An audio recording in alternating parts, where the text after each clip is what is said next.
Hi everyone, I'm going to be tying a fly I affectionately call clown barf. The name comes from when I competed, and if you looked inside my boat box, there's one particular side that was all fabs, boobies, blobs, sparklers, all sorts of attractor flies. And I often joke that the box looked like a clown had barfed in it because it was so bright and colorful. Anyways, so I came up with this fly to fish for as an attractor pattern, ideally to fish for cutthroat in our local streams. Cutthroat would have nothing to do with it.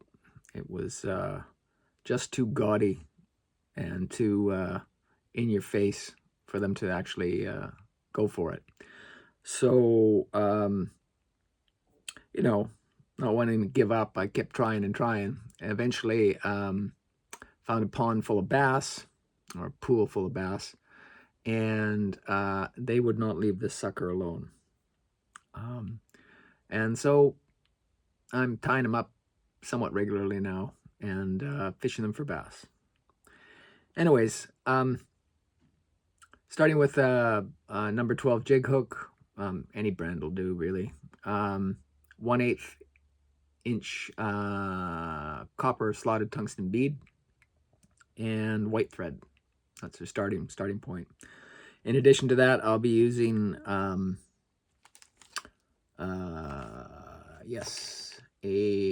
fluorescent white marabou. There you go.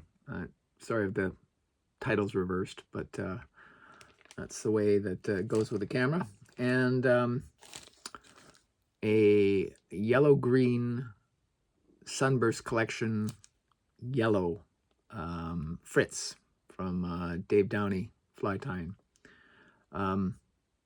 This brand is excellent for all those things I mentioned, blobs and fabs and what have you.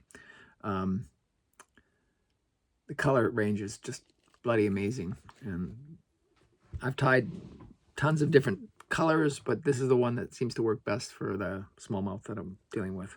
Anyways, it's an embarrassingly simple fly, and it's ugly, just put it mildly. Anyways, start with the white thread, lay down a layer,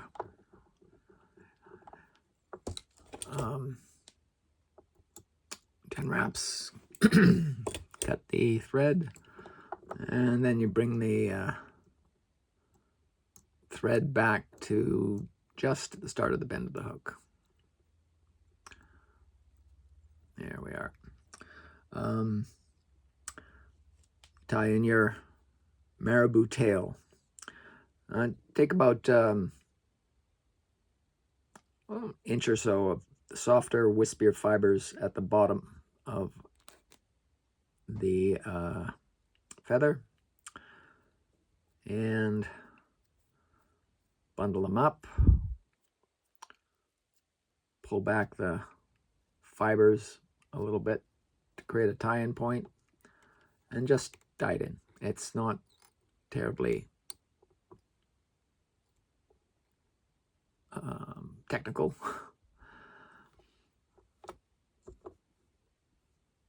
I mean, you can wet the fibers down if you want, but I find that it's not really that necessary. Sometimes I like them with a thicker tail, sometimes a thinner tail. Doesn't seem to really matter too much. I don't think the fish give a care about it. And just bind that feather in nice and snugly.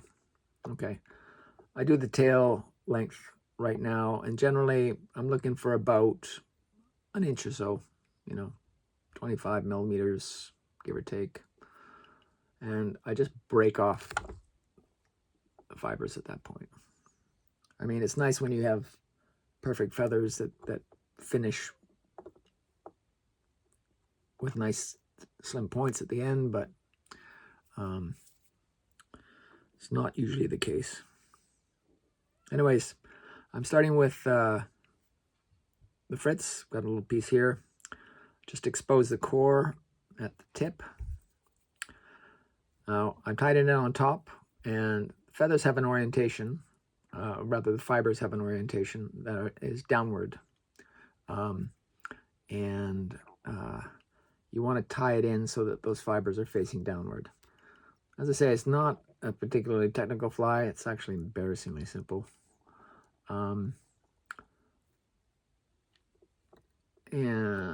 yeah, bring the thread back. Make sure that's bound in tightly. Return your thread to the front of the hook. And now we're going to take those fibers and try to sweep them back as much as possible and just wrap forward. I don't know how many wraps it'll take. 1,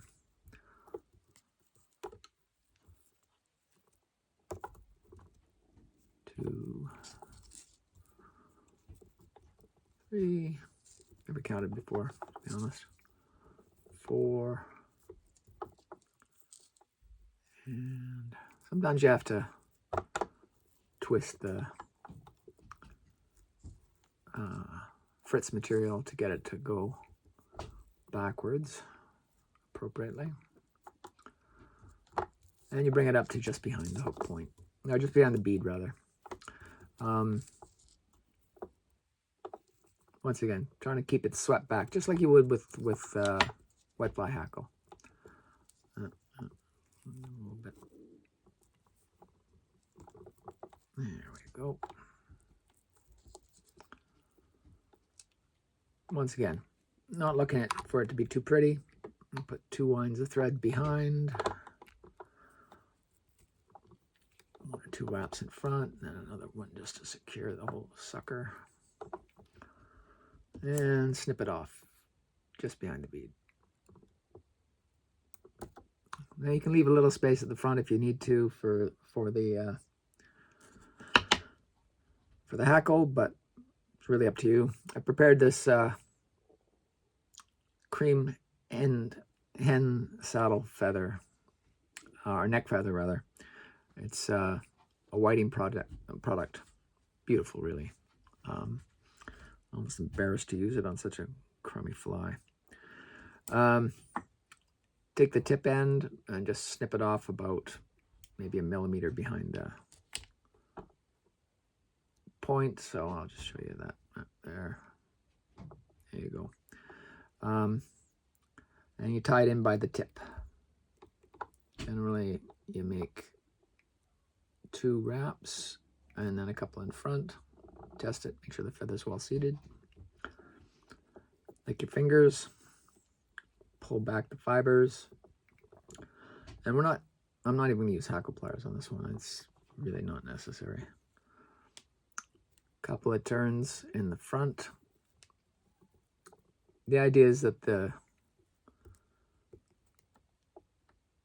hen hackle gives movement and sort of coats the or veils the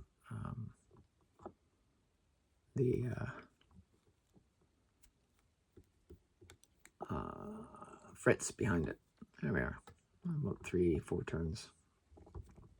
Whatever you think is necessary. Once again, it's not rocket science in this case. And go like that. Maybe 1 more in front. 1 more behind, rather, just to seal it in there nice and tight. Couple of turns. And you get in there with your scissors and snip out the stem. Into the bin it goes. Couple of turns to seal it. Take the ever-present super glue. Nice cheap one from the dollar store. Put a little bit onto the thread, about 1 inch. Once again, 25 millimeters. Couple of wraps to get that into the material. And you dig through your crap on your table, find your whip finisher.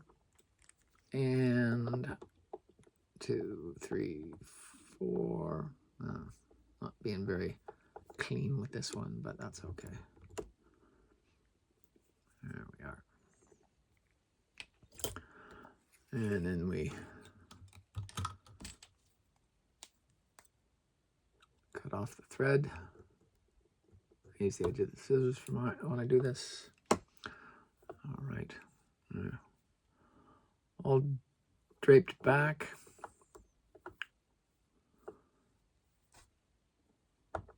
And just checking up all sides. Hackle's a little heavy on this one, but it's not terrible.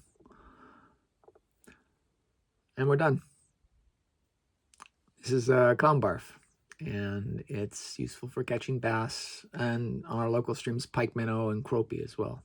So there you go. Dead simple fly, 2-minute tie. We're done. Any questions? Let me know, and I'll see you again soon. Try to do this a little bit more regularly. All right, bye now.